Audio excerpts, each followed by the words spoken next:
کہنے لگے میری بیوی جو تھی نا وہ مجھے اس سے عشق تھا، بڑی اللہ نے اس کو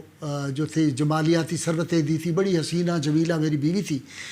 اور مجھے اس سے عشق کا اس حد تک مرض لاحق ہو گیا تھا کہ بس وہ میرے دل اور نگاہوں میں ہر وقت بسی رہتی تھی، لیکن وہ اظہار نہیں کرتی تھی، اور اس کا جو میرے بارے میں ریئیکشن ہوتا تھا وہ نہیں ہوتا تھا، اور محبت کا جواب اس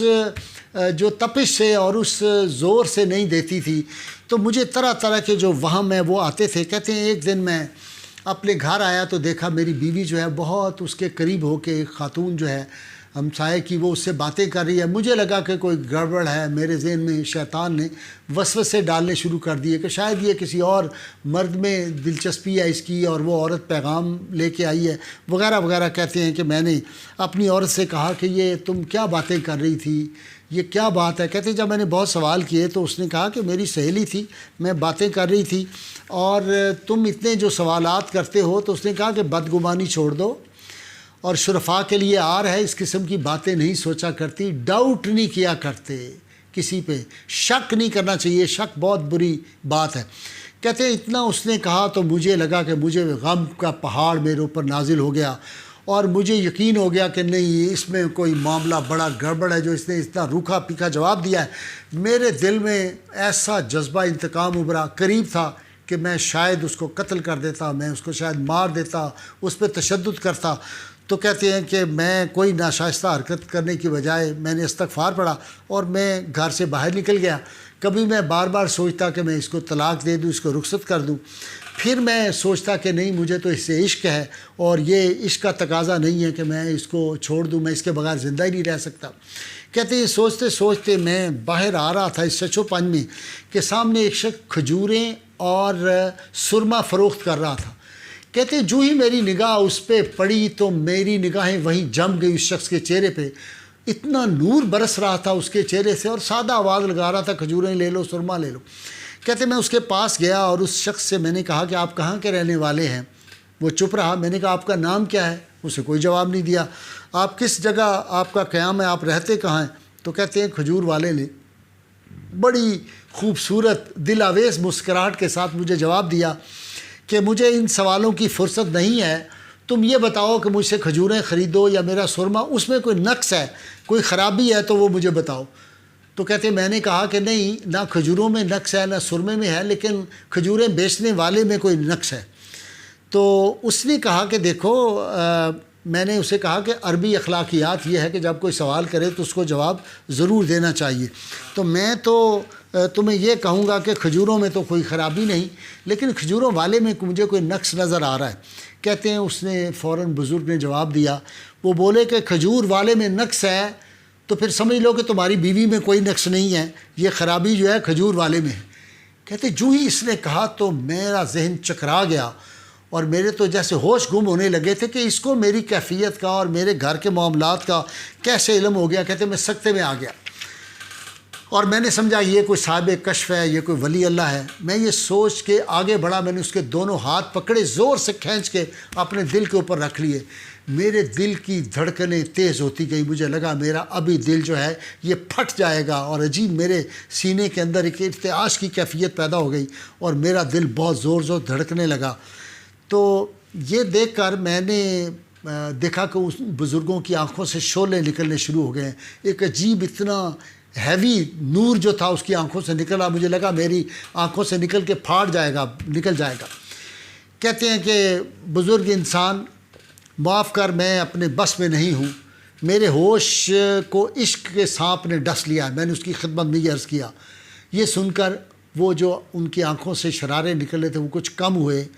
تو انہوں نے مجھے کہا تیرا وہم غلط ہے میاں،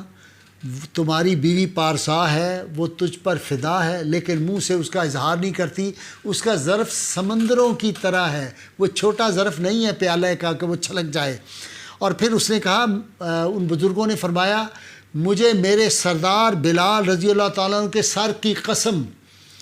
تیری بیوی عام عورت نہیں ہے، مردان غیب میں سے ہے، اور میں نے اس کو دوسرے ابدالوں کے ساتھ پرواز کرتے ہوئے دیکھا ہے۔ کہتے ہیں کہ یہ سن کے میں عجیب و غریب وہ حیران ہو گیا کہ یہ میری بیوی اس درجے کی ہے روحانی طور پہ۔ تو انہوں نے مجھے بزرگوں نے فرمایا جب متعجب دیکھا اور میں ایسے میرا منہ کھلے کا کھلا رہ گیا، انہوں نے کہا تم نے حدیث رسول صلی اللہ علیہ وسلم نہیں سنی ہوئی کہ رسول اللہ صلی اللہ علیہ وسلم نے ارشاد فرمایا تھا کہ دنیا میں سب سے زیادہ ابدال جو ہیں وہ دمشق میں، ان کا ملک شام میں وہ رہتے ہیں، اور اللہ نے ان کو بڑی قوتیں دی ہوئی ہیں، وہ پرواز کر سکتے ہیں، وہ کوسوں میل دور جا سکتے ہیں، اڑ سکتے ہیں، ان کو اللہ تعالیٰ نے کشف الغیب کا کمال عطا ہوتا ہے۔ اور تمہاری بیوی کا باپ جو تھا وہ ابدال تھا، اور چونکہ عورت ابدال کے درجے پہ نہیں پہنچ سکتی، لیکن اللہ تعالیٰ نے اس کو باپ کی موت کے بعد جو ہے اس کی روح کو ایک ایسی لطافت عطا کر دی ہے کہ تمہاری بیوی جو ہے یہ ابدالوں کے ساتھ پرواز کر سکتی ہے۔ اتنا کہہ کے کہتے ہیں وہ تیزی سے کھجوروں والے جو تھے وہ غائب ہو گئے، مجھے پتہ ہی نہیں چلا وہ کدھر چلے گئے، اور میں حیرت کے اور استعجاب میں ڈوبا ہوا واپس گھر آیا۔ جب میں گھر داخل ہوا تو میری بیوی پہلی مرتبہ ایک عجیب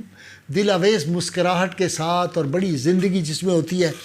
میری طرف دیکھنے لگ گئی، اور کہتا ہے مجھے بڑا ڈر لگ رہا تھا، اور یہ ڈر جو تھا یہ پیار کی نظروں سے نہیں تھا، یہ خوف ایک ادب کی وجہ سے تھا کہ یہ اتنی بڑی ہستی ہے۔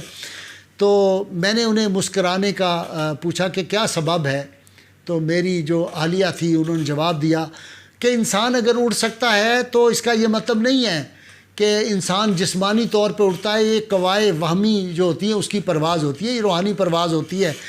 میں نے کہا میں کچھ نہیں سمجھا، صاف صاف کہو۔ کہنے لگی کھجور والے جو تھے جو کچھ انہوں نے کہا اسے تم نے یہ سمجھا نہیں کہ آدمی پرواز کر سکتا ہے، مطلب یہ ہوتا ہے کہ بعض طاقتیں پرواز کی انسان کو حاصل ہو جاتی ہیں،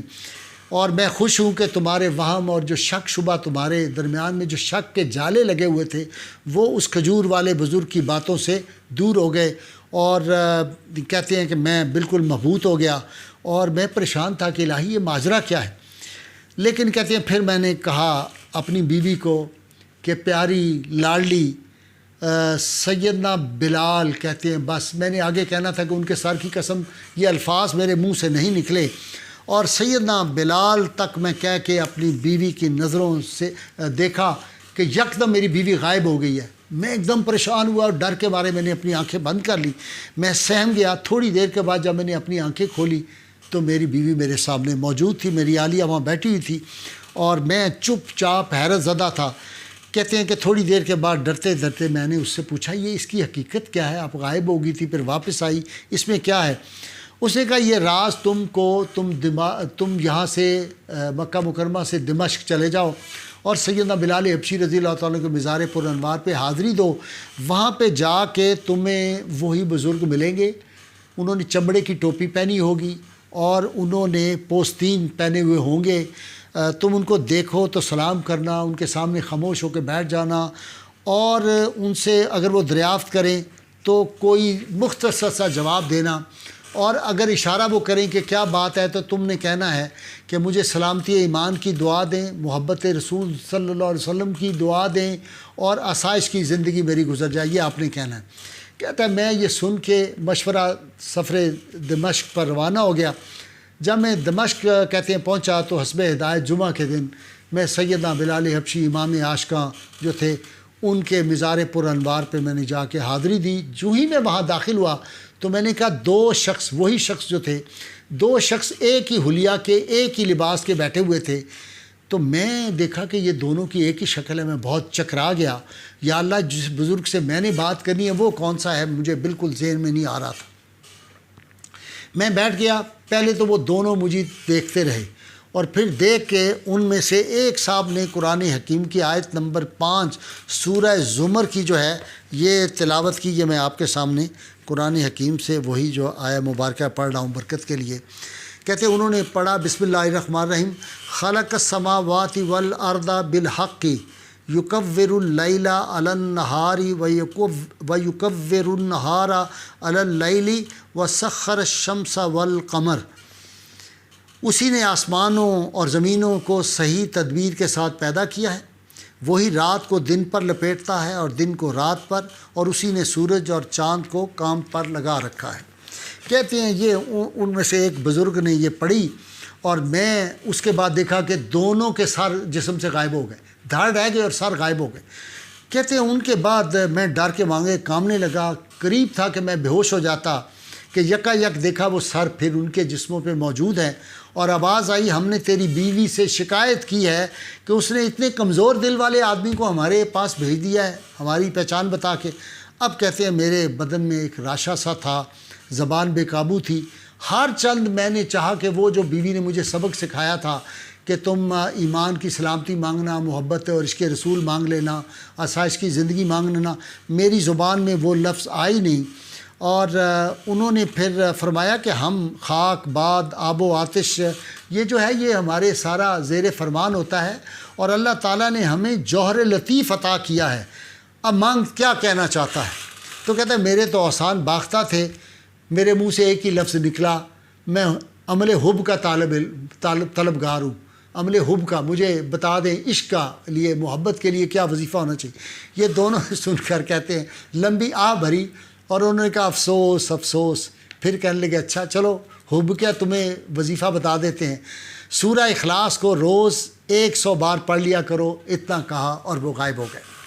کہتے ہیں میں بہت دیر تک میرے اوسان بحال نہیں ہوئے، پھر آخر میں وہاں سے اٹھا، اپنی قیام گاہ پر آیا اور میں مکہ معظمہ کی طرف روانہ ہو گیا۔ جو ہی میں اپنے گھر میں داخل ہوا تو دیکھا میری بیگم کو شدید بخار ہے، علیل ہے، اور اس کو بہت نحیف ہو چکی ہے، بہت کمزوری لاحق ہو گئی ہے۔ کہتے ہیں کہ 2-4 روز علاج بھی ہوا، لیکن وہ خالق حقیقی سے جا ملی۔ اور وہ دن اور آج کا دن میں دمشق بار بار آتا ہوں، اور یہاں پر آ کے سیدنا بلال حبشی رضی اللہ تعالیٰ عنہ کے روضہ انور پہ ان کی بارگاہ میں روز حاضری دیتا ہوں، اور لیکن ان بزرگوں کی مجھے صورت تو نہیں نظر آئی، وہ وظیفہ جاری ہے میرا۔ اور جب کبھی میں نے حب کے لیے اس کو آزمایا ہے، اس کو تیر بے ہدف پایا ہے، تو ایک تو میں آج اپنے بہنوں بھائیوں سب سے کہوں گا کہ یہ جو گھروں میں ناچاکی ہوتی ہے بیوی کی، خاوند کی، آپس میں بھائیوں کی، تو اس کے لیے یہ زبردست وظیفہ ہے کہ 100 بار اول و آخر دروشی پڑھ کے روز سورہ اخلاص پڑھیں۔ یہ وہ وظیفہ ہے جو وقت کے کتبوں نے اس صحافی جو تھے حجازی ان کو بتایا تھا، اور جو تھے خواجہ حسن نظامی رحمۃ اللہ، وہ راوی ہیں، اتنا پکا راوی ہے۔ تو اس لیے آج انہوں نے کہا میری پھر شادی بھی ہو گئی، اور اس وقت سے مجھے عجیب و غریب عجائبات جو ہیں وہ میں دیکھتا ہوں اس وظیفے کے تصدق میں۔ تو خواجہ حسن نظامی کہتے ہیں کہ پھر مجھے سمجھ آ گئی کہ سیدنا بلال حبشی جو ہیں یہاں کے ان کے مزار پہ تو ابدالوں کی زیارت ہوتی ہے، اور تمام اس بارگاہ میں جو ابدال ہیں دنیا کے وہ حاضری دیتے ہیں۔ تو لہٰذا میرے بھائیوں بہنوں دعا کریں اللہ کریم ہمیں بھی ان ہستیوں سے ملاقات کا موقع دے، اللہ تعالیٰ پاکستان کی حفاظت فرمائے، اور اللہ تعالیٰ جن لوگوں نے مساجد کی بے حرمتی کی ہے اللہ ان کو برباد کرے، ان کی نسلوں کو برباد کرے۔ نعرہ لگاتے رہیے، نعرہ پاکستان کی حفاظت کا ضامن ہے، اور جو اہل محبت ہیں وہ یہ نعرہ لگاتے رہیں گے۔ پاکستان کا مطلب کیا؟ لا الہ الا اللہ محمد رسول اللہ صلی اللہ علیہ وآلہ وسلم۔